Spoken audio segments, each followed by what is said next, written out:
Welcome to the African History Network show right here on 910 AM, the Superstation, the Future Radio. I'm your host, Brother Michael Imhotep. It is Wednesday, August 25th, 2021, and we are live. Hope everybody's doing well. It's been a very, very busy day today, monitoring some of these different news stories. And we also know today is the 20th anniversary of the death of Aaliyah. Okay, we know Aaliyah was from Detroit. There was a piece from Click on Detroit we'll talk about a little bit today. Channel 4, WDIV Channel 4 here in Detroit. We'll discuss that a little bit. But I saw an article from thegrio.com a couple days ago dealing with an update on the African-American farmers and the loan forgiveness for African-American farmers and farmers of color, $5 billion in loan forgiveness that was in the $1.9 trillion American Rescue Plan. There's an article from thegrio.com from August 22nd, $5 billion relief program for black farmers stalled by lawsuits from white farmers. And we've talked about this before on the show. And last time we talked about it, it was about 3, maybe 4 lawsuits by white farmers. Now it's 13 lawsuits by white farmers. And they're claiming reverse discrimination and their constitutional rights are being violated, et cetera, all type of nonsense, because they can't take advantage of the debt forgiveness. But this is to deal with decades of discrimination against African-American farmers and Native American farmers, especially when it comes to dealing with the U.S. Department of Agriculture. Okay, so we'll talk a little bit about this today. $5 billion relief program for black farmers stalled by lawsuits by white farmers. Then there was also a big article from the Guardian.com, an article from August 20th, 2021 that the Grio cites as well, that deals with the lawsuits and the problems with the debt relief program. Now, keep in mind that debt relief program was in the $1.9 trillion American Rescue Plan that no Republicans in the House or the Senate voted for. Okay, no Republicans in the House of Representatives or the U.S. Senate voted for the $1.9 trillion American Rescue Plan. All right, the coronavirus bill, that $5 billion in debt relief for African American farmers and Native American farmers, Asian American farmers, Latino farmers. No Republicans voted for that bill. Then yesterday, on yesterday's show, we talked about the House of Representatives passing the John Lewis Voting Rights Act. Okay, the John Lewis Voting Rights Act. And that happened yesterday. It happened August 24th. That bill passed by a vote of 219 to 212. 219 to 212. No Republicans in the House of Representatives voted for the John Lewis Voting Rights Act,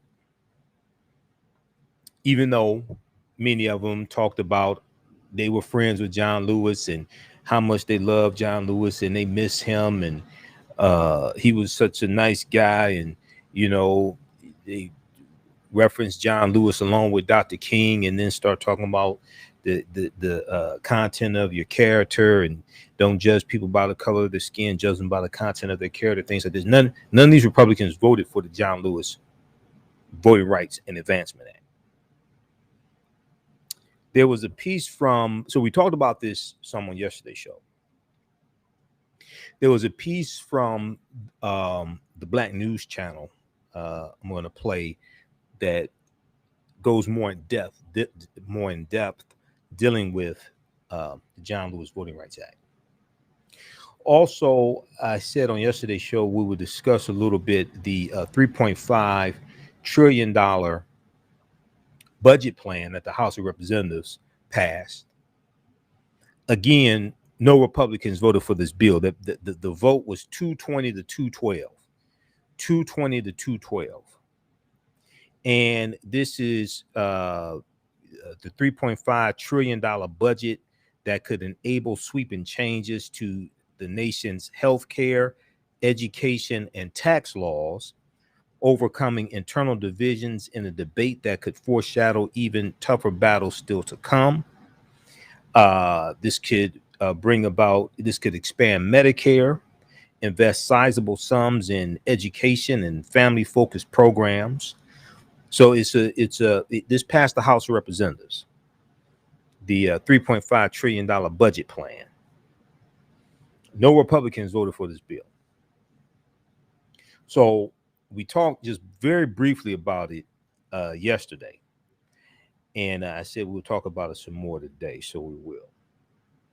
The House voted 220 to 212 on a key procedural motion to instruct committees to write the $3.5 trillion bill, which can pass both congressional chambers, the House and the Senate, without any Republican support. So that's huge right there. So we'll talk about that one and African American farmers, and we'll talk about Aaliyah a little bit. Now, on the African History Network show, we focus on educating, empowering, and inspiring people of African descent throughout the diaspora and around the world, because right now it's corrects wrong behavior. What you do for yourself, what you do to yourself, and what you allow other people to do to you and get away with is based upon what you think about yourself. What you think about yourself is based upon what you have been taught about yourself. What you've been taught about yourself is based upon everything you've read, heard, and seen about yourself. So when you control the radius of a man or woman's thoughts, you can control the circumference of his or her actions, because the mind can't do or teach what it doesn't know.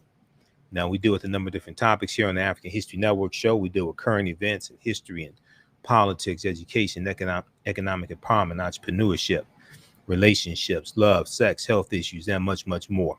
Sign up for our email newsletter. Text the word Kemet, Kemet, to 22828. To sign up for our email newsletter, text the word Kemet, Kemet, to 22828. To sign up for our email newsletter. Also visit our website, AfricanHistoryNetwork.com, AfricanHistoryNetwork.com. Sign up for our email newsletter there as well. You can still register for the 10-week online courses that I teach on Saturdays and Sundays. It's at our website, AfricanHistoryNetwork.com, from the Civil War to the Civil Rights Movement and Black Power, 1865 to 1968. We deal with, starting with the last year of the Civil War and the end of slavery and the 13th Amendment. And we go through each class and analyze an approximately 10-year period of history. Okay. Visit our website, AfricanHistoryNetwork.com, AfricanHistoryNetwork.com. You can register there. Classes on sale, $80, regularly $130. We teach that on Saturdays, 3 p.m. to 5 p.m. Eastern Standard Time. And we do the classes live, but all the sessions are recorded, so you can go back and watch it over and over again. Okay. All right. I want to look at this first story here dealing with African American farmers. There was a piece here from thegrio.com that I saw a few days ago. $5 billion relief program for Black farmers stalled by lawsuits from white farmers. Now, you know, we've talked about this here on the show before, a number of times before. I talked about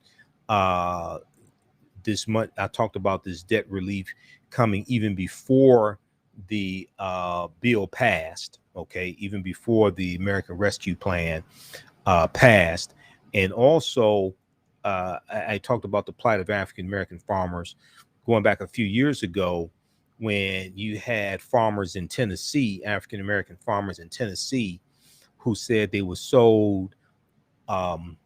They said they were sold bad soybeans by the Stein Seed Company, and they alleged that that was an attempt to steal their land.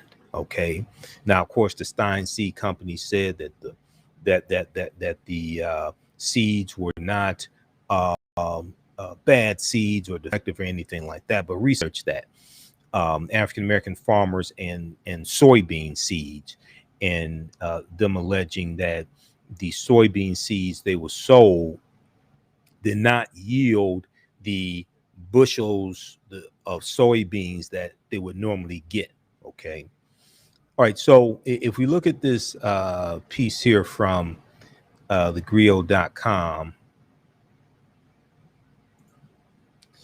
$5 billion. Hold on, let me close out some of these tabs here. $5 billion relief program for black farmers stalled by lawsuits from white farmers. And just a second here. Why is okay? I have a bunch of tabs open. All right. So despite receiving 97%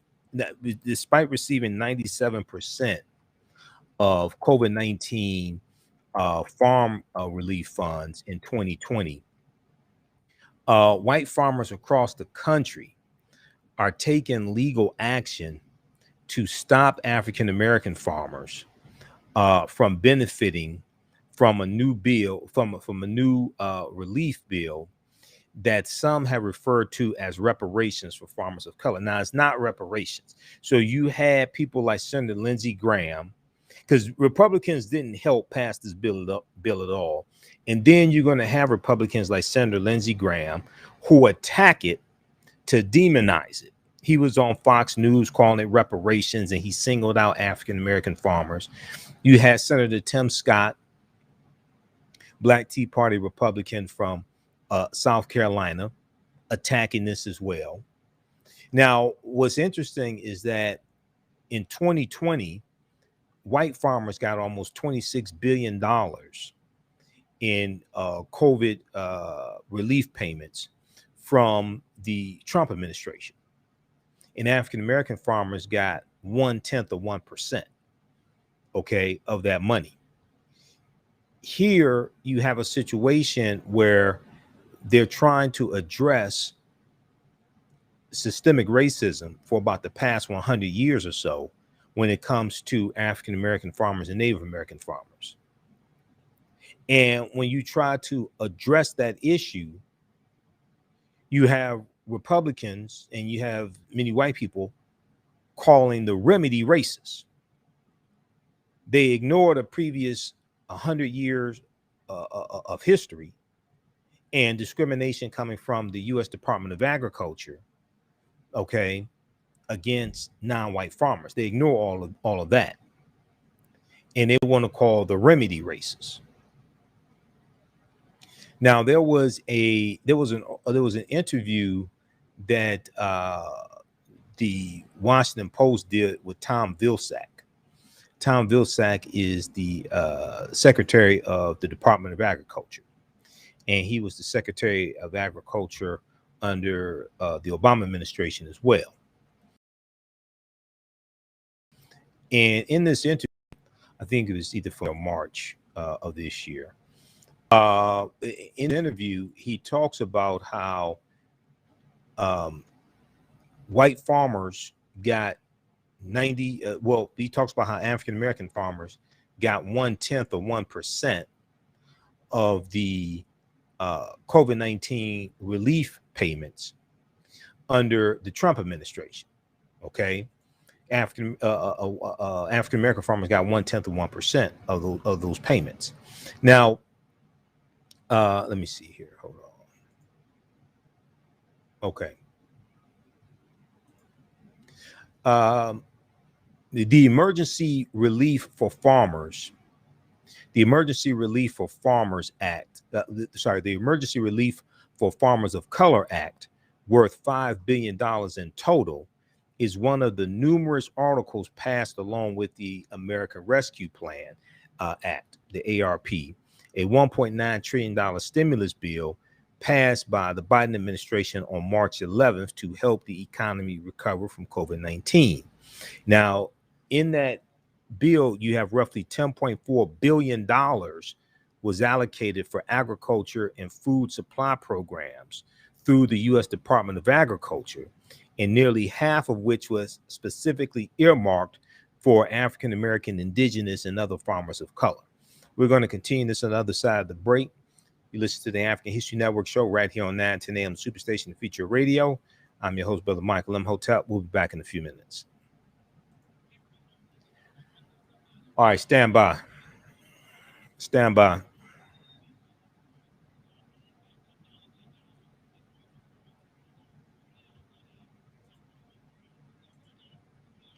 All right, everybody, share this broadcast on your social media platforms.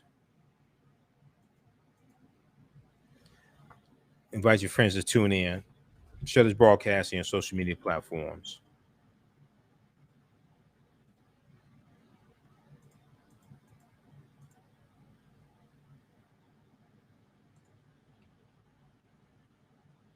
All right, stand by. Back from break in 4 minutes. Stand by.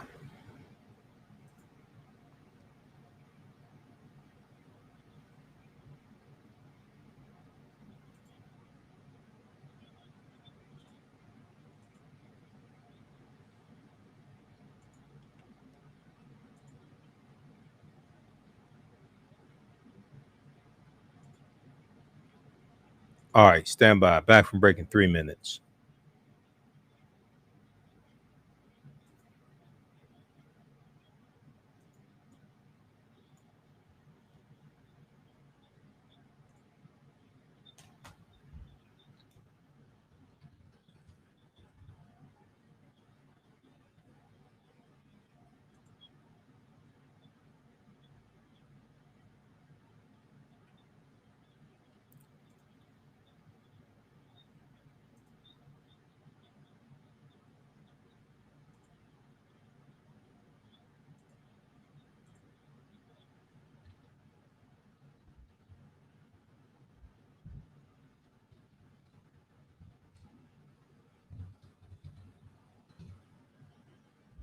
Stand by.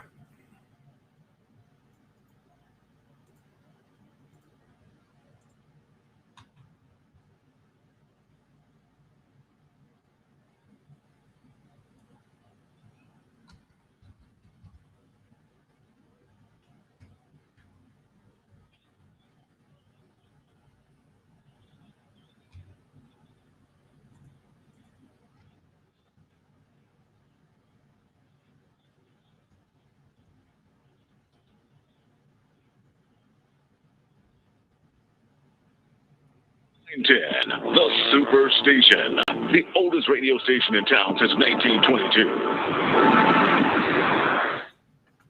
Welcome back to the African History Network show right here on 910 AM Superstation, the Future Radio. I'm your host, Brother Michael Imhotep. It is Wednesday, August 25th, 2021, and we are live. All right, calling numbers 313-778-7600. 313-778-7600 is the call-in number if you have a question or comment. Okay, so right before the break, I was given an update to the $5 billion debt relief program that's part of the American Rescue Plan. And last time I talked about this, it was about, I think, maybe 3 or 4 lawsuits by white farmers alleging that their constitutional rights are being violated and alleging reverse discrimination and all types of nonsense, saying that they can't take advantage of this program that is for farmers of color. Now it is, according to the reporting from thegrio.com, now we're looking at 13 lawsuits by white farmers. Okay, 13 lawsuits. Now, what's interesting, and I want to find the article from the Washington Post that we had. I'll have to pull this up. What's interesting is that when white farmers were getting almost $26 billion from the Trump administration in 2020, they weren't talking about African American farmers being left out.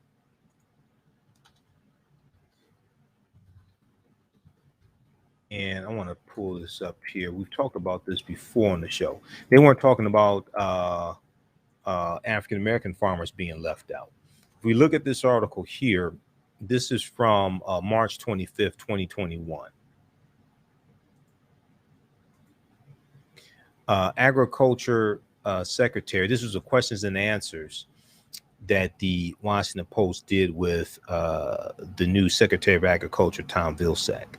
Agriculture Secretary Tom Vilsack says only 0.1% of Trump administration's COVID farm relief went to black farmers. Okay, only 0.1% of Trump administration's COVID farm relief went to black farmers. I wonder if Herschel Walker was fighting for African American farmers in Georgia, because Herschel Walker, former football player, and he also played for the New Jersey Generals, which was owned by Donald Trump. So Donald Trump is urging him to run for senator. He's going to run against Reverend Raphael Warnock. He's going for Reverend Raphael Warnock's Senate seat. So because he used to play on the team that Donald Trump owned, I'm not sure if Donald Trump still thinks he owns Herschel Walker. I'm not sure if Herschel Walker still thinks Donald Trump owns him. I'm not sure how that relationship works there. But anyway, Herschel Walker is going to run for U.S. Senator. Now, Herschel Walker's from Georgia. Now, I'm not sure, has Herschel Walker been fighting on behalf of African American farmers in Georgia and speaking up on their behalf since you want to run for a senator? So I'm not sure about all that. But anyway, Secretary Vilsack, in this interview, he said that a tiny fraction of the Trump administration's coronavirus relief for American farmers, just 0.1% of the overall package went to black farmers, according to Agriculture Secretary Tom Vilsack. He said of those who identified their race or ethnicity, black farmers received only $20.8 million of nearly $26 billion in 2 rounds of payments under the coronavirus food assistance program announced by the Trump administration in April of 2020. He said that, quote, we saw 99% of the money going to white farmers and 1% going to socially disadvantaged farmers. And if you break that down to how much went to black farmers, it's 0.1%. He said, look at it another way. The top 10% of farmers in the country received 60% of the value of the COVID payments, and the bottom 10% received 0.26%. That's a little more than 0.25%. The top 10% of farmers in the country receive 60% of the value of the COVID payments, and the bottom 10% receive 0.26%. Now, is Herschel Walker going to call out the Trump administration for maldistributing the resources to the white farmers and locking out African American farmers? I'm just wondering. So if we go back to this piece here from the Griot, it's just interesting. I wonder what issues Herschel Walker is going to run on. And when they say when Trump said we want you to run for senator, did he start like running around the track or something like that? Or, I mean, does he actually know what that means? I mean, I just listened to Herschel Walker, and that United Negro College Fund commercial plays in my head. A mind is a terrible thing to waste. So, okay, we'll see how that works out. But anyway, so payments were supposed to become available to farmers in June. All right. And we know John Boyd Jr. has been talking about this as well. He's president of the Black Farmers Union. And I've played, he's been interviewed a number of times with Roland Martin Unfiltered. And we've talked about it here on this show and shared some of those interviews. Payments were supposed to become available to farmers in June. But the Guardian's Summer Sewell, theguardian.com, Summer Sewell writes for The Guardian. She reported only 4 borrowers received their money before a string of lawsuits against the federal government were filed by white farmers claiming the bill discriminates against them. Now, the white farmers weren't claiming discrimination when they got almost $26 billion last year. Okay, I'm not sure. I'm not sure how all of a sudden you like have a sense of morality or something like that. Now you want to file lawsuits when you got like 99% of money last year. You weren't saying, hey, this is discriminating against African American farmers or Latino farmers. You weren't talking about discrimination then. So thus far, 13 lawsuits have been filed in 10 different states, along with 3 nationwide injunctions. Virginia farmer and former director of civil rights at the USDA, Lloyd Wright, U.S. Department of Agriculture. Lloyd Wright told The Guardian that payments could have been completed within weeks, but he is now doubtful that farmers of color will receive anything from the bill. Now, John Wesley Boyd Jr. in an interview a few weeks ago with Roland Martin on Roland Martin Unfiltered said he's prepared to go to the U.S. Supreme Court over this.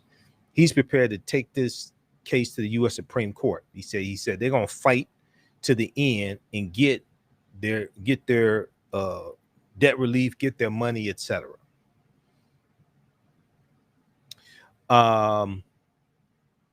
There's a piece here. Okay, so this is an article from back April 29th from CBS News. White farmers seeking loan forgiveness sue government over racial bias. And Henry Danner tweeted, interesting that these white farmers didn't say anything or file lawsuits when black farmers were the victims of racial bias by the USDA. He's correct. Now, Lloyd Wright said we're probably not going to get it. They were aware some angry people were trying to stop it. I think we'll get the debt relief around the same time we get the 40 acres and a mule, which was an unfulfilled promise the government made to African American citizens near the end of the Civil War. Well, they made it. They ain't make it to all of them. It was 400,000 acres of land broken up to 40 acre plots. It went to 40,000 African American families. 40 acres and a mule, and then most of that land was taken back by President Andrew Johnson. It was land in South Carolina. It was coastal land in South Carolina, Florida, and Georgia. Coastal land in South Carolina, Florida, and Georgia. That's Special Field Order number 15, also known as 40 acres and a mule. Now, 5th generation Florida farmer Claude Gay was interviewed by Bay News Channel 9, and he tried applying for the USDA loan several times to no avail. The 71-year-old owns 32 acres of crops that he is still completely that he tills completely on his own. He's 71 years old. He owns 32 acres of crops that he tills completely on his own, having never had the resources to hire help. He said the beginner's farmer's loan, the social disadvantage loan, you name it, I applied with no success. Now, the Federation of Southern Cooperatives Land Assistance Fund, the Federation of Southern Cooperatives Land Assistance Fund, the nation's sole organization, formed and owned by African American farmers and landowners has worked throughout the debacle to keep farmers informed of the latest updates. Executive Director Cornelius Blanding told The Guardian, he said he and his staff are struggling with limited information released by the USDA. Blanding said new information is, quote, very general, stating that the department stands behind the act that Congress passed, adding that he and his organization remain hopeful the USDA will fight back against the numerous lawsuits, but as the clock ticks, Black farmers continue to face the consequences of financial hardship. Okay. Now, I read the article also from The Guardian that's cited here in this piece here from the Griot. And one of the things they talk about here in The Guardian is that, and let me flip over to this here. Let's see if we can flip over to this one. This is a piece from Summer Sewell for The Guardian. All right, well, it's not coming up.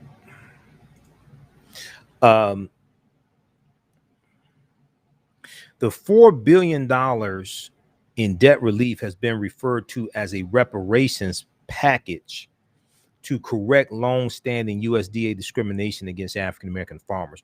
But the rollout payments has been held up by lawsuits filed by white farmers who are left out of this loan forgiveness program. Designed to support all farmers of color, in reality, more Native American than African-American farmers could benefit from the program. The reason why is because Native American farmers kept applying for these programs and for this assistance from the U.S. Department of Agriculture when a lot of African-American farmers got fed up and stopped applying. Okay. Now, Cornelius Blanding is an African-American farmer. He said Black farmers throughout the South call Cornelius, the article says Black farmers throughout the South call Cornelius Blanding daily to ask when the money might come from the U.S. Department of Agriculture. Updates are not coming. Our updates aren't coming any other way. In just a second here, let me flip over here. I want to go to the part that I wanted. So it's estimated that between 38,000 to 45,000 African-American farmers still exist today. 13 lawsuits filed in 10 states and 3 nationwide injunctions claiming discrimination against white farmers are holding up the unprecedented debt forgiveness for African-American, Latino, Native American, Alaska Native, Asian, Pacific Islander, and Native Hawaiian farmers. Colby Duran, Director of Policy for the Intertribal Agriculture Council, Agriculture Council, said when the USDA was created, U.S. Department of Agriculture, when they were created in 1862, it was built on the idea of homesteading and land successions and takings from tribal communities. All right. I want to pull up this piece here from the Griot because, from The Guardian. When they talk about homesteading and they deal with like the Homestead Act, 1862 was the year that the Homestead Act passed Congress and was signed into law. This is under President Abraham Lincoln. This is during the second year of the Civil War.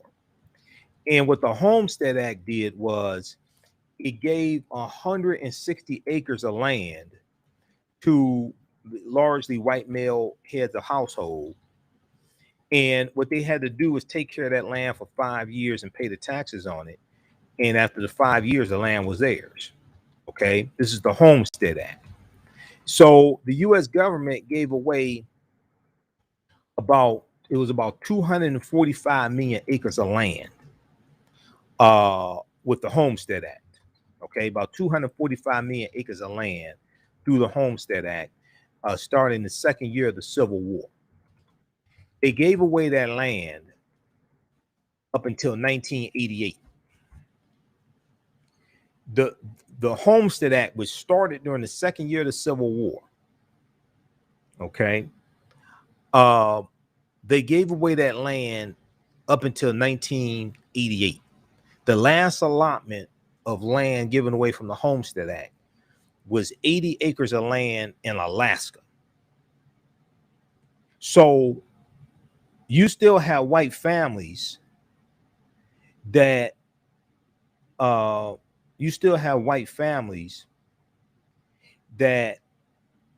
have land in their family that was handed down generation after generation from the Homestead Act. Okay. And let me see. I sent the clips in a separate email, Ed. I sent the clips first. At 11:04 p.m. So if you Google Homestead Act 1862, you'll see information on that. Also in the book, How White Folks Got So Rich, The Untold Story of American White Supremacy.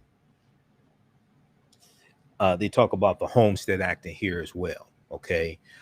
And I think it's either blackpast.org or history.com. They have information on the Homestead Act also. Then there was a Southern Homestead Act of 1866 that gave away about 45 million acres of land. Okay. And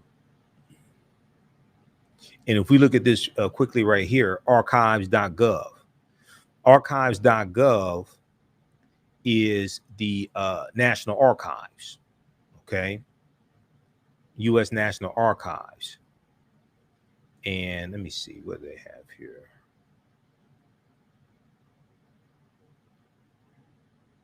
If we look at this here from archives.gov dealing with the Homestead Act. See, so I find it interesting when you have white people who say African Americans could be equally as successful as white people if they just try harder. And they don't want to talk about the laws and policies that were put in place to maldistribute wealth, power, and resources into the hands of white people, like the Homestead Act of 1866. And this land largely locked out African Americans. President Abraham Lincoln signed the Homestead Act on May 20th, 1862. On January 1st, 1863, Daniel Freeman made the first claim under the act, which gave citizens or future citizens up to 160 acres of public land, provided they live on it, improve it, and pay a small registration fee. The government granted more than 270 million acres of land while the law was in effect.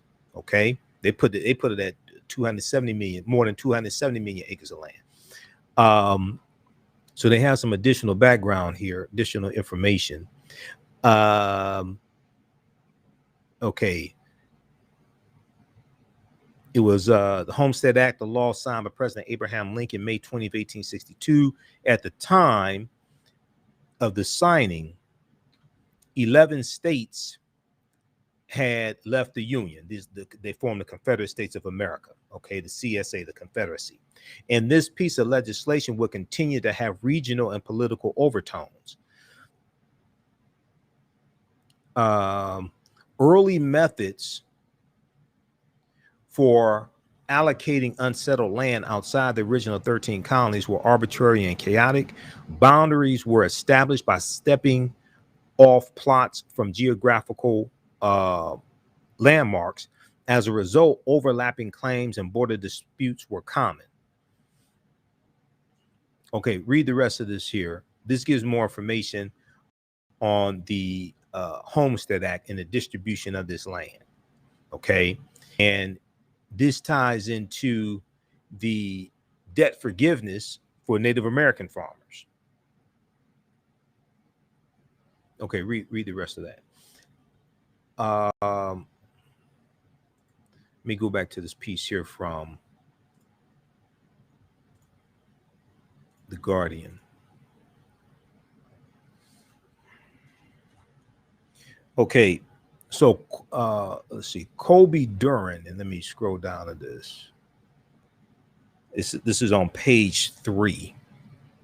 Colby Duran, director of the policy for Intertribal Agriculture Council, Intertribal Agriculture Council, IAC, said when the USDA was created in 1862, it was built on the idea of homesteading and land successions and takings from tribal communities. Quote, a lot of tribal producers as well as African American producers weren't seen as original stakeholders in the Department of Agriculture. We have to now take advantage of these programs that were never envisioned for tribal people to be part of, and they were never envisioned basically for African Americans to be part of them also. Now, the IAC is a nonprofit that advocates for the preservation of indigenous land and the well-being of its producers. Quote, we look at this as the debt relief that was provided by Congress to support socially disadvantaged producers, many of whom did not have access to a lot of the rounds of relief that other producers received. Okay, Colby Duran said.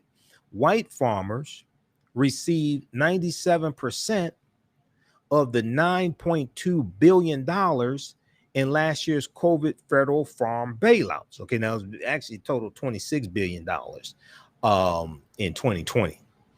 Quote, we want to make sure tribal and all BIPOC, okay, Black, Indigenous, people of color, voices are involved in this to get the aid they need. Okay, so read the rest of this piece here, because this article is about 9 pages. I know because I printed it out. Then it's just a couple of paragraphs I want to zoom in on in this piece here from Summer Sewell for The Guardian. Where is that? If we can close these ads. One part it says here on page 4.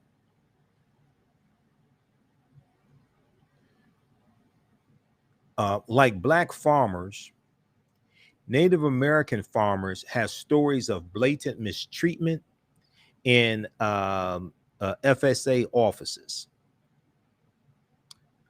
Lawrence recalls one quote from one of the founders of the council was working with folks who went to the FSA office, and they sat down and were told they would be helped. So they waited for the FSA staff person to come back at the end of the day and say, quote unquote, we're closed. Both Black and Native American farmers have settled multi-million-dollar class action lawsuits against the USDA, U.S. Department of Agriculture, claiming they were denied farm loans due to discrimination. While the cases were triumphs in terms of the USDA admitting decades of bias, most plaintiffs did not receive outright payments, and far fewer received any debt relief. A noticeable difference between the groups is that almost 3 times as many Native American farmers have outstanding FSA loans as African American farmers. More indigenous farmers continue to apply for them, while many African American farmers have given up. Okay, quote, there are basically no other options. Private credit doesn't want to serve Indian country. Private credit doesn't want to serve Indian country. Sometimes folks have to keep knocking on the door because that's the only one that would ever be answered, Colby Duran said. Okay, read the rest of this piece here for the Griot as well as TheGuardian.com. The piece for The Guardian is called Not What It Was Sold to Be, Why Promised Debt Relief Will Affect Hardly Any Black Farmers. Now, it's going to be about 3,000, right around 3,300 African-American farmers, because you have to have a loan from the U.S. Department of Agriculture to qualify for the debt relief. All right. And Native American farmers applied for a lot more loans than African American farmers. So it is so about 10% of overall African American farmers is expected will benefit from this. Now, this was put into the American Rescue Plan largely by Senator Raphael Warnock of Georgia and Senator Cory Booker of New Jersey. There's a lot more they want to do for African American farmers. John Boyd Jr. told Roland Martin in one of the interviews, and we played it here on the show, he said that they put into the American Rescue Plan what they thought they can get passed with the least amount of backlash. Okay. There's a lot more that they want to do for African American farmers. This is just a drop in the bucket. Also read this piece here from the Griot, $5 billion relief program for Black farmers stalled by lawsuits from white farmers. This is from Jalen Ogado from August 22nd, 2021. Okay. All right. I want to squeeze in this clip here. We can go to clip 1. Yesterday, we talked about the John Lewis Voting Rights Act passing the House of Representatives. It passed by a vote of that was a vote of 219 to 212. No Republicans voted for the bill. 219 to 212. Okay, no Republicans voted for the bill. I want to go to this clip here. This is from the Black News Channel discussing the John Lewis Voting Rights Act. Let's go to clip 1, Jalen. Ed. Let's go to clip 1. They passed a sweeping voting rights bill named after late civil rights icon Representative John Lewis. But every House Republican voted against it. Our D.C. correspondent, Bolta Imam, joins us live now from Washington. Good morning. Yeah. Good morning, Bolta. We do understand there was one more protest in D.C. prior to the vote.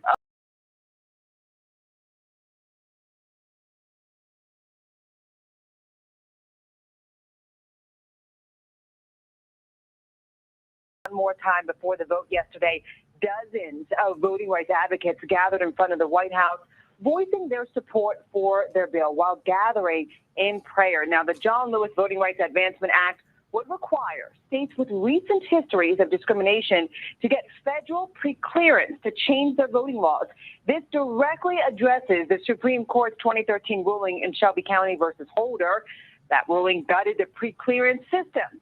The bottom line here, advocates say that was impactful in blocking voting restrictions in states with histories of racial discrimination. This year alone, we reported examples of those restrictions passing state by state. And the voting rights advocates hope passing the John Lewis Voting Rights Act will help strengthen up voting laws at the federal level to fight restrictive voting laws passed in Republican-led states. While yesterday is certainly a win in the House with a vote of 219 to 212, the measure faces an uphill battle in the Senate. To me,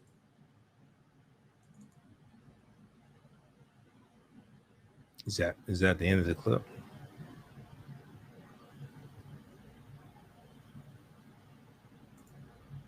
that is correct. Oh, okay. I thought it was more. I thought it was more of that segment. Okay. All right. Okay. So that's from the Black News Channel dealing with the John Lewis Voting Rights Act. We talked about this some on yesterday's show, and there was a good piece from NBC News. House passes John Lewis Voting Rights Act. Bill sends measure to Senate for a tougher fight. Okay, so it's expected to be more of an uphill battle in the Senate. Currently, you need 10 votes. So you need 60 votes to pass the bill. Okay, you need 60 votes to pass the bill, which means currently you're going to need 10 Republicans to vote for this bill. It's not for certain. It's not clear that you're going to have 10 Republicans that support this bill. So the fight continues. I saw, on tomorrow's show, I'll play the interview that Latasha Brown of Black Voters Matter did on CNN. She was on CNN. It was either today or yesterday. She was on CNN, and she talked about the uphill fight in the Senate. Here's the article from NBC News. You can check out as well. We talked about this on yesterday's show. House passes John Lewis voting rights bill, sends measure to Senate for tougher fight. The bill will require states with recent histories of discrimination to get federal preclearance to change their voting laws. Okay. Now, we're running out of time here. So those watching on our Facebook fan page, The African History Network, The African History Network, and our YouTube channel, Michael Imhotep, Imhotep. Keep watching. We're going to keep broadcasting for a few more minutes. We'll spend a couple minutes and talk about the $3.5 trillion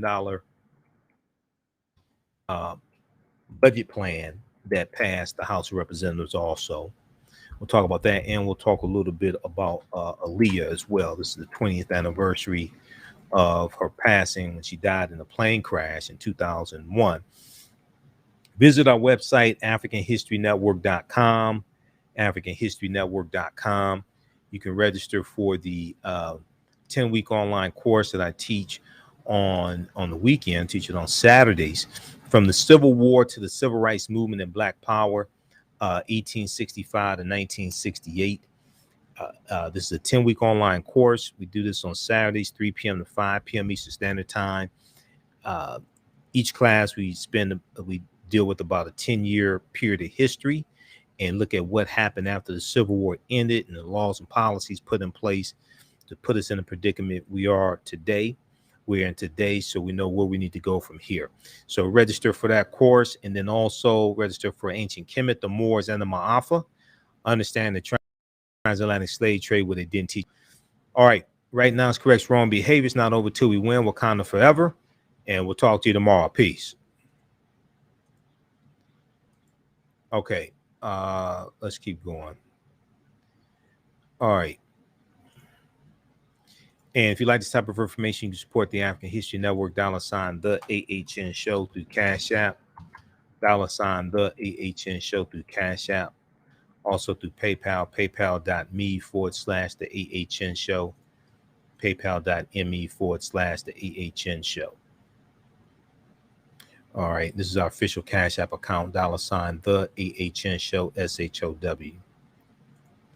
We are 6 days a week. This helps us keep doing the research, stay on the air, keep broadcasting. Okay, I want to go to this clip here from NBC News. Now, there's an article. If we look at this article here from the Washington Post dealing with $3.5 trillion budget plan.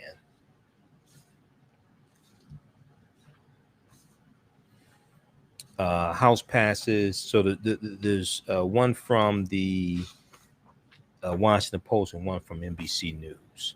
Okay. House passes $3.5 trillion budget plan.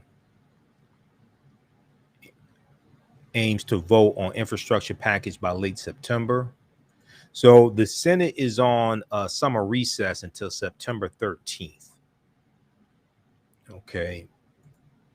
So when they come back, the first thing they're going to do is deal with the John Lewis Voting Rights Act. Now, let's see. Let me pull this one up here.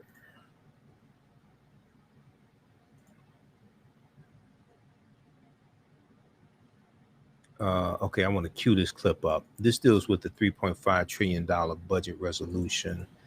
Let me cue this clip up. And let me pull this up from the Washington Post.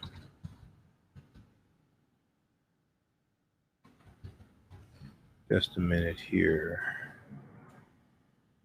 $5 trillion. All right. Well, this clip cues up. Let's look at this here from.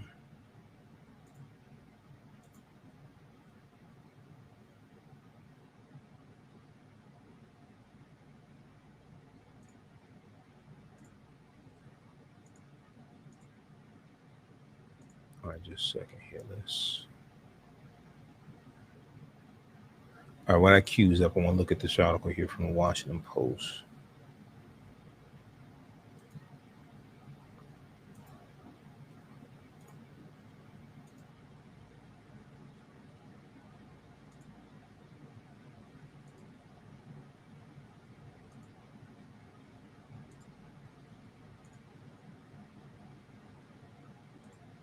This one right here. House passes $3.5 trillion budget plan, aims to vote on infrastructure package by late September.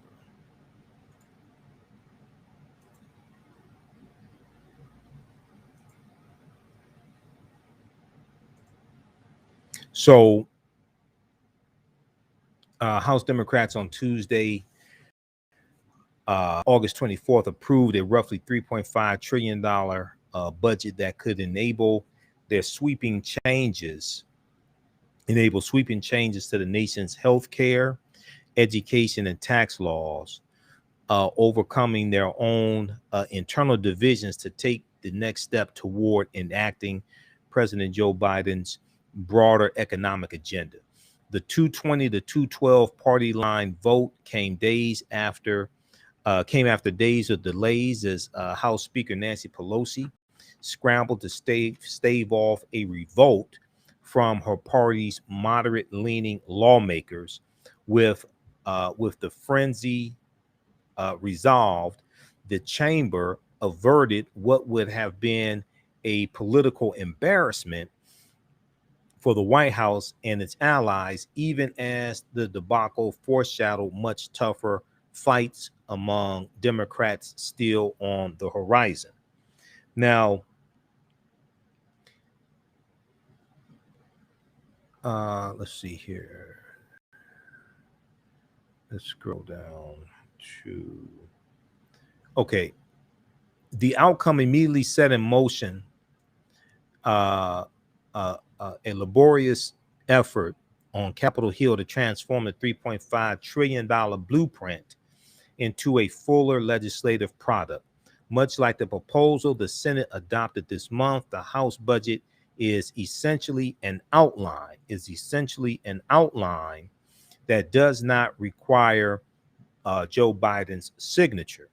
Rather, it is a congressional document that unlocks for Democrats a longer legislative process known as reconciliation. And this is a tactic that allows them to write a tax and spending bill that can bypass a Republican filibuster, meaning they only to pass this $3.5 trillion budget plan, or now it's expected that it'll probably be scaled down because in the Senate to eventually pass in the Senate, because in the Senate already Kristen Sinema of Arizona is saying she's against the bill being so big. So it'll probably be scaled down from 3.5 trillion. Still is going to be monumental, but it only has to pass by 51 votes. So if it's a 50-50 tie, then Vice President Kamala Harris will get the tie-breaking vote in the Senate. Now, as part of the forthcoming package, Democrats have pledged to expand Medicare, invest sizable sums in education and family-focused programs, and devote new funds toward combating climate change, fulfilling many of the party's 2020 campaign pledges. And they have aimed to finance the majority of new spending through tax hikes targeting wealthy corporations, families, and investors, rolling back tax cuts imposed under President Donald Trump. Nancy Pelosi, Speaker of the House of Representatives, said a national budget should be a statement of our national values.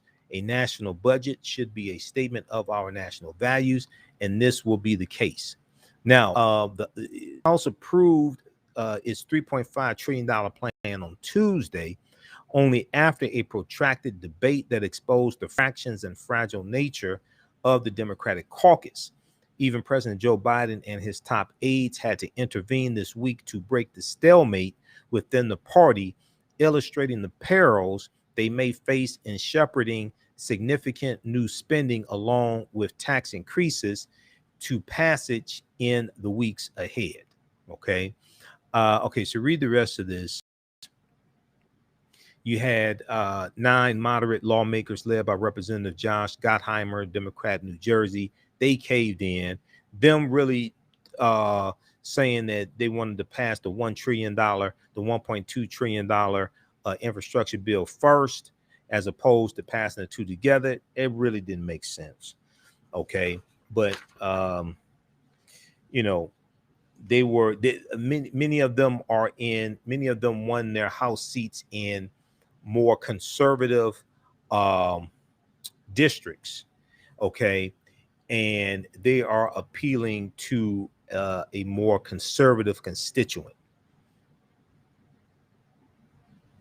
All right, so read the rest of this article here from the Washington Post. House passes $3.5 trillion budget plan, aims to vote on infrastructure package by late September. I wanted to go to this clip here from NBC News Now that talks more about the $3.5 trillion budget plan. Let's go to this clip. Capitol Hill, the House voting this afternoon to move ahead with President Biden's agenda that includes both infrastructure and voting rights. NBC News national political reporter Sahil Kapoor is on the Hill for us. Sahil, this procedural vote today was supposed to happen yesterday, but it was delayed because Democrats just couldn't get on the same page. How did Speaker Pelosi wrangle everyone together to make this vote happen this afternoon?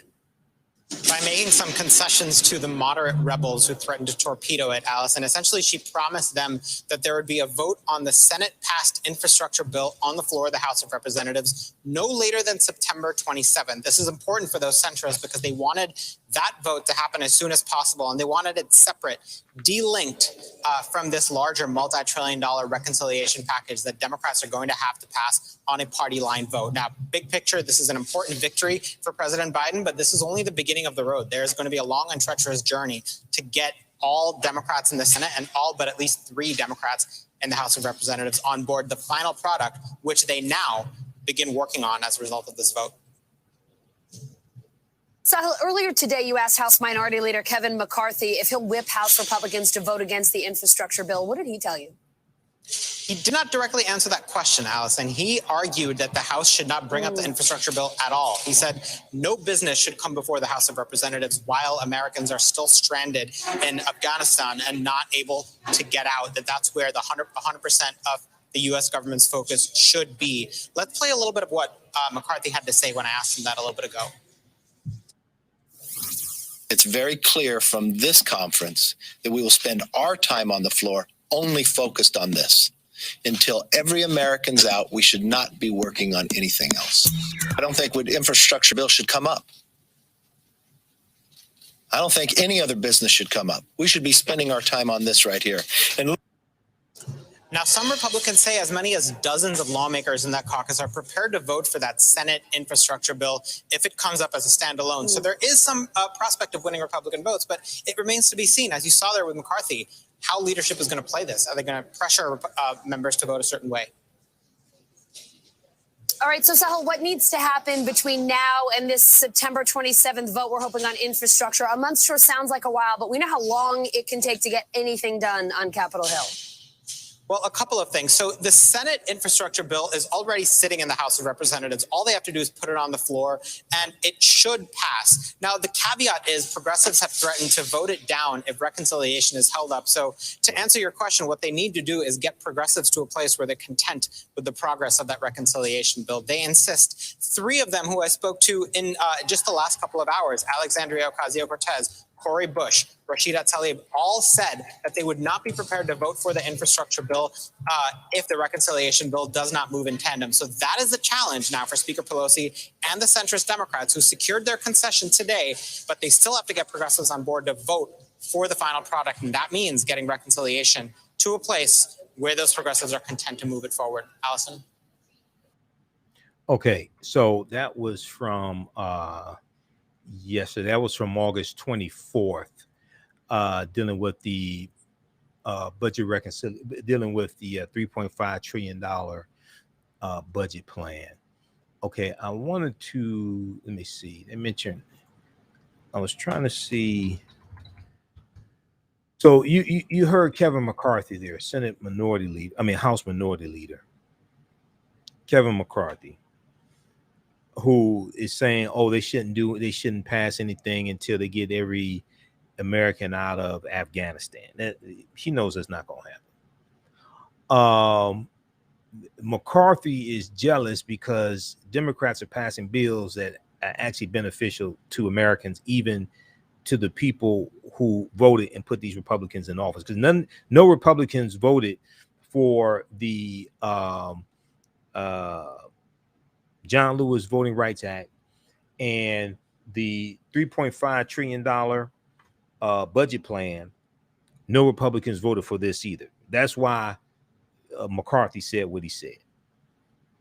Okay, he needs to be voted out of office also. I was trying to see if I could find this clip of Representative Tim Ryan.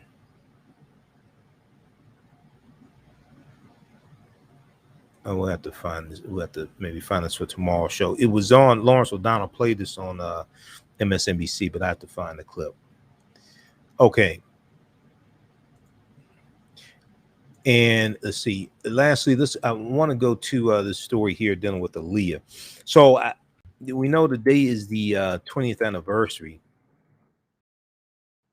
of the passing of Aaliyah plane crash. We know Aaliyah's from Detroit also. Aaliyah Dana Houghton. She was born in Brooklyn, but grew up here in Detroit. When she was 5 years old, her family packed up and moved to Detroit. She was born in 1979. That's her picture that you see behind me.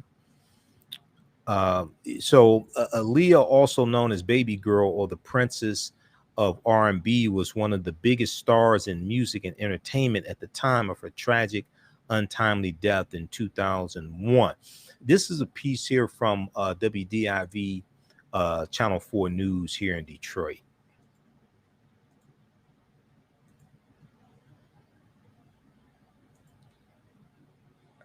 Let's pull this up here.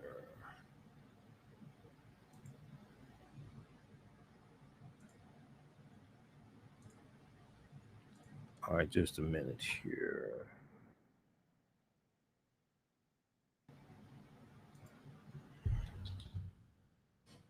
Okay, so I remember when the plane crash happened, and we didn't have social media. This was 2001. We didn't have social media like we have today.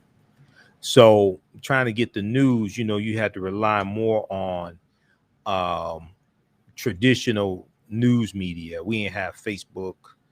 MySpace existed then. We didn't have Facebook and Twitter and all of this, and YouTube. That didn't exist. Okay, let's look at this piece here. Okay, so Aaliyah, who grew up in Detroit, left a lasting impact on those who worked with her and those who supported her. Local 4's Karen Drew spent months interviewing some of the people who were closest to Aaliyah as well. They have a clip in here about Aaliyah. At the time of her death in 2001, Aaliyah was just 22 years old, but she had already made a huge impact on the music industry and the film industry, and even in business. So I remember her in movies like Romeo Must Die with Jet Li, and Queen of the Damned, her last movie. Aaliyah Dana Houghton was born in Brooklyn, New York in 1979. And when she was 5 years old, her family packed up and moved to Detroit. Now, Aaliyah started in music early on, performing in choirs and churches and taking voice lessons. While at Jesu Elementary School, she was cast in the school play Annie Eventually, she would attend the Detroit Performing Arts High School. It's a famous high school here in Detroit. Not as famous as Cass Technical High School, but it's a famous high school here in Detroit, where she had a 4.0 GPA while managing an exploding music career. Aaliyah often credited the support of her family with helping her find success, supporting her desire to pursue a music career. Okay, and just a second here. Let me try to pull something up here.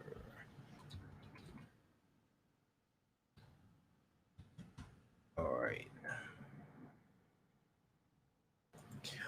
So there have been tributes all day to her as well. It is interesting that the trial of R. Kelly is taking place also at the same time that we have the 20th anniversary of her death. I don't know if that's foreshadowing anything, or I don't know, but we'll see. Okay, and I was trying to pull up a picture here.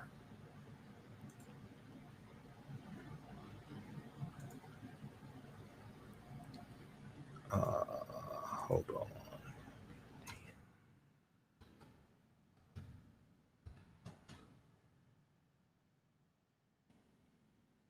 All right, just a second. Let's go with here.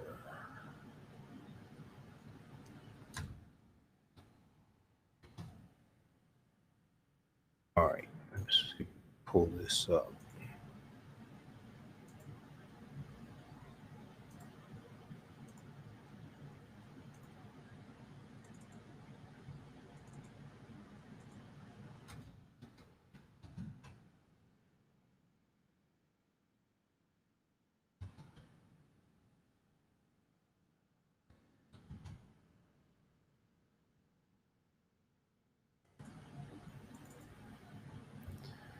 All right, I was trying to pull up this, see if I can pull up this picture. Okay. Let's continue here.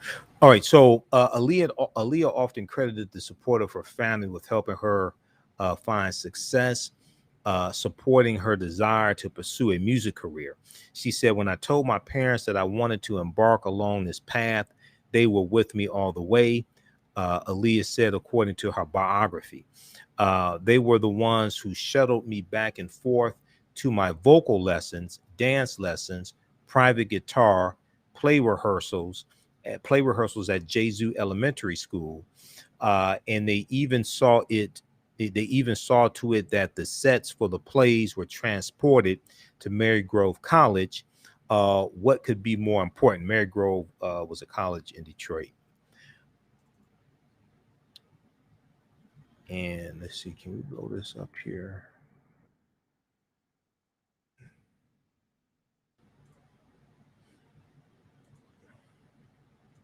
So we pull this picture up.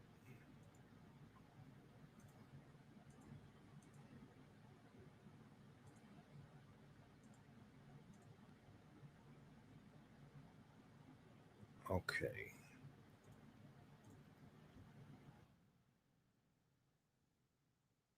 All right, now.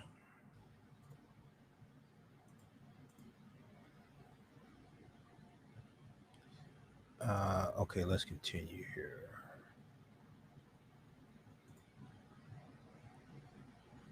So Aaliyah was also on Star Search. She first caught the attention of the music world at age 10 when she appeared on the TV show Star Search. How many people have never heard of Star Search before?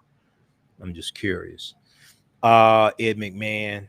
Okay, Ed McMahon used to be on the Tonight Show with Johnny Carson before Jay Leno. Okay. Before Jay Leno was Johnny Carson on the Tonight Show. At age 12, Aaliyah was signed to by Jive Records and her uncle Barry Hankerson's Blackground Records, where she was introduced to R. Kelly. They should say she was unfortunately introduced to R. Kelly. That's what they should have said. Okay, that's what it said. They lucky I ain't write this stuff.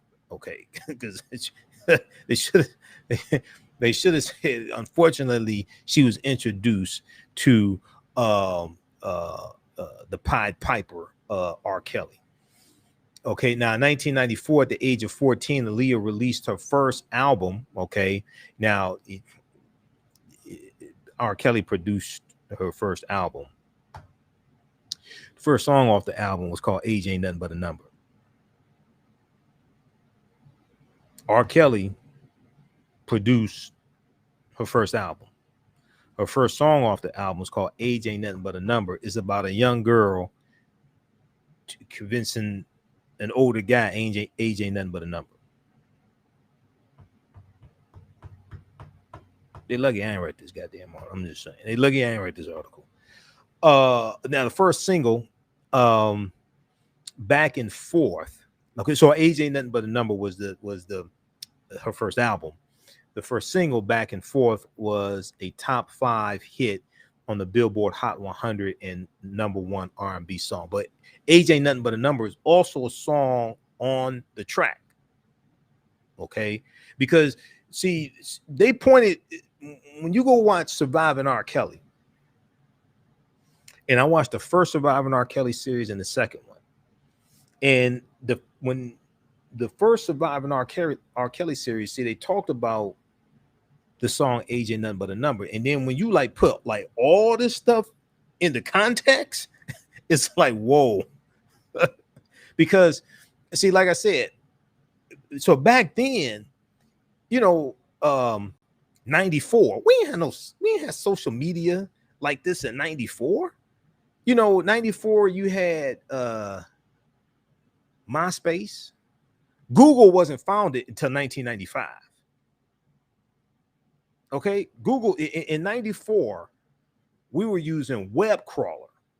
Web crawler was the search engine because I was in college. Web crawler was the search engine we were using in 1994. Google wasn't created till 1995. Okay, we didn't have Facebook.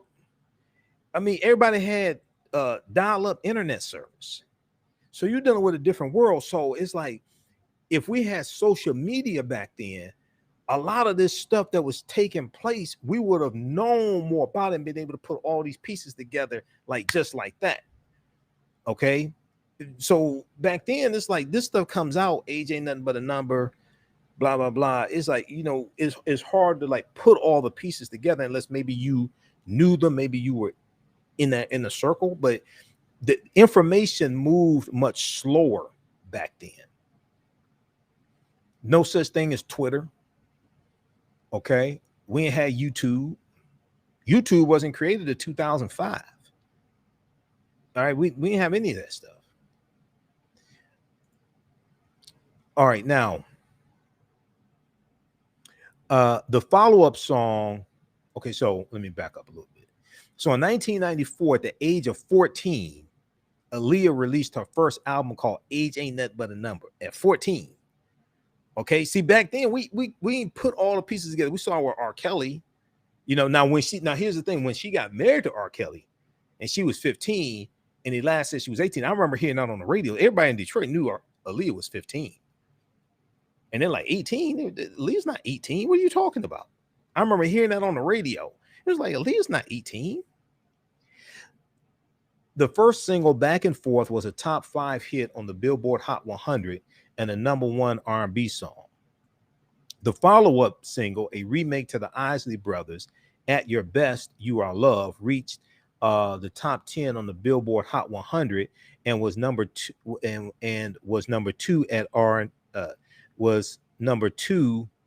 on R&B radio. I still remember how nervous I was right before Back and Forth came out, Aaliyah said. I kept wondering if people would accept it. When it went gold, I had my answer, and it was just such an incredibly satisfying feeling. Now, during the success of her first album, controversy surrounding her relationship with Robert Sylvester Kelly, also known as R. Kelly, also known as the Pied Piper, also known as the defendant, started to surface, including the allegation of a secret marriage between Aaliyah and R. Kelly, which is coming up, has surfaced in this trial now of R. Kelly. She would have been 15 years old at the time, though there were multiple reports of the marriage being annulled by her parents in 1995. The two both continued to deny the allegations, but they got they have the evidence that they got married. That's coming out in the trial. R. Kelly is currently on trial for multiple allegations of sexual assault involving underage girls. Surprise, surprise, surprise, as Gomer Pyle would say. No one saw that coming. He produced a song. She was 14. She was 14, and her debut album is called "Age Ain't Nothing But a Number," produced by R. Kelly. Okay, yeah, we didn't see that one coming. In 1996, Aaliyah left Jive Records and signed with Atlantic Records, where she worked with Timbaland and Missy Elliott on her second album, One in a Million. And when she got with Timbaland and Missy Elliott, I mean, she just went into another stratosphere. The album peaked at number 18 on the Billboard 200, selling 3 million copies in the US and 8 million worldwide. In 1998, Aaliyah started moving into the film industry with her music and her acting skills. Her 1998 hit, "Are You That Somebody," from the Dr. Dolittle soundtrack was a big hit. I think I have the Dr. Dolittle soundtrack somewhere around here. I think it's on cassette tape or something. In that same year, Aaliyah performed Journey to the Past for the motion picture Anastasia, which was nominated for an Academy Award for Best Song. Okay. In 2000, Aaliyah landed her first film role in the movie Romeo Must Die, starring opposite Jet Li. Okay, Jet Li was bad. I remember seeing Jet Li in like China in martial arts movies. Okay, I remember before he hit it big in the US. I remember seeing him in martial arts movies, just like Jackie Chan. I remember seeing Jackie Chan movies like in 1980s. I think there was one he made in 1979, because here in Detroit, Saturday night, I think it started like either 10 p.m. or 11 p.m., something like that. Saturday night, they had martial arts theater. I think it was Martial Arts Theater, Channel 20, and they would show kung fu movies. Okay, so I remember I had a poster of Jackie Chan in my room, like in 1989. I got it out of Black Belt magazine.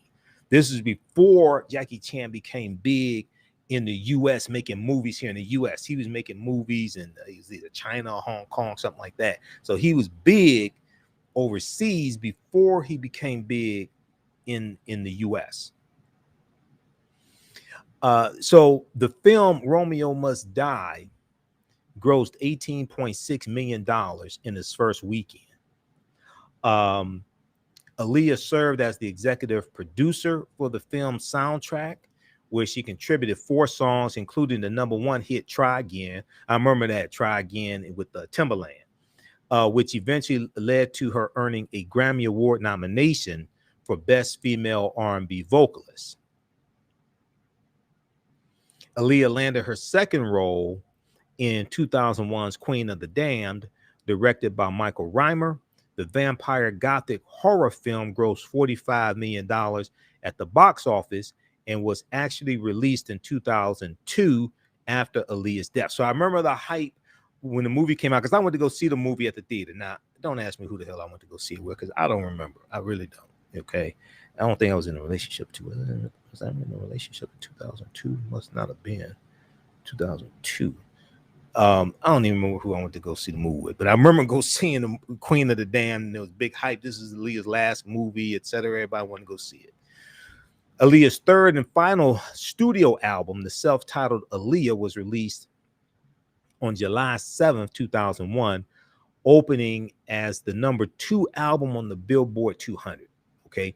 Now, on August 25th, 2001, Aaliyah and members of her record label boarded a small plane at Marsh Harbor Airport in the Abaco Islands, the Bahamas, to travel to Florida. They had just finished shooting the movie video for Rock the Boat, directed by Hype Williams. Okay, I remember Hype Williams blew up, and then he directed the movie Belly. Okay, Hype Williams, music video director.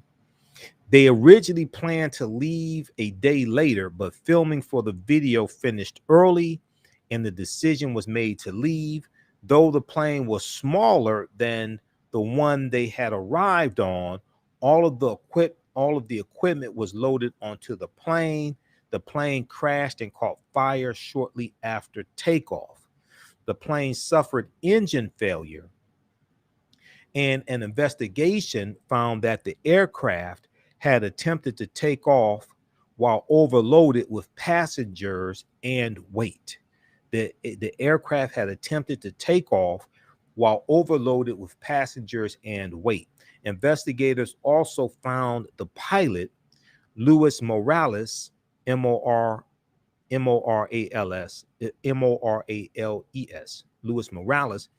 The investigators also found that the pilot was not licensed to fly the plane, and toxicology results found he had traces of cocaine and alcohol in his system.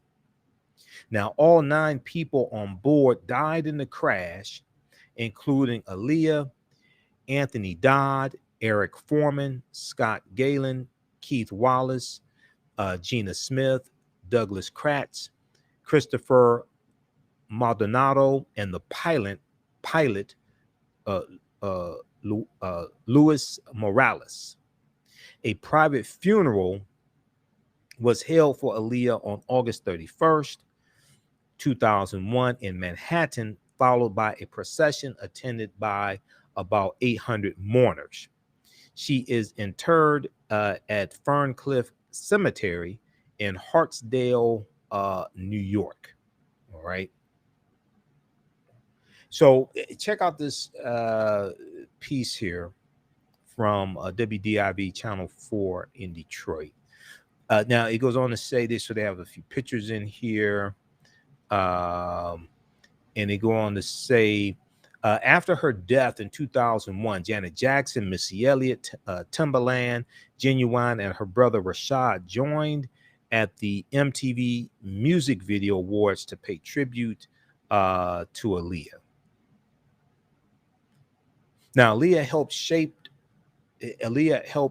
shape her era and the future of R&B, and inspired countless artists for years after her passing. Drake has said that Aaliyah had the biggest influence on his career and has a tattoo of her on his back. Other artists, including Adele, The Weeknd, Beyonce, Rihanna, and J. Cole, have all cited Aaliyah as major influences. Now, we know that Aaliyah's music was just released on a streaming platform. This was last Friday, I think it was. Until August 2021, the only Aaliyah album available on streaming services was Age Ain't Nothing But a Number, following a dispute between the record label and her estate. One in a Million was finally released on all streaming platforms. Okay, yeah, that was just released like last Friday on all streaming platforms. Okay, so check out this piece here written by Karen Drew and Ken Haddad for WDIV Channel 4. Click on Detroit. Aaliyah, Life and Legacy, Remembering Detroit's Baby Girl 20 years after death. Okay, check out, here's this article. Check this out. And once again, it's interesting that this anniversary is taking place at the same time you have trial of a sexual predator or alleged sexual predator, Robert Sylvester Kelly. All right, so check out this article. Okay. Hey, if you like this type of information, you can support the African History Network, $ the AHN Show through Cash App, $ the AHN Show through Cash App. Also through PayPal, paypal.me/the AHN Show, paypal.me/the AHN Show. We're here 6 days a week. So let's keep doing the research there on the air, keep broadcasting. And let's see. Normally on Fridays, I'm on Roland Martin Unfiltered. Roland will he'll be broadcasting from Los Angeles on Friday, so there won't be a panel on Friday. So I should be back the following Friday. It's all right with me. I could use a break because I was at the African World Festival all this past weekend, and that kept me busy. All right, be sure to register for the online courses I teach on Saturday and Sunday, from the Civil War to the Civil Rights Movement and Black Power, 1865 to 1968, and also Ancient Kemet, the Moors, and the Ma'afa, understanding the transatlantic slave trade, what they didn't teach you in school.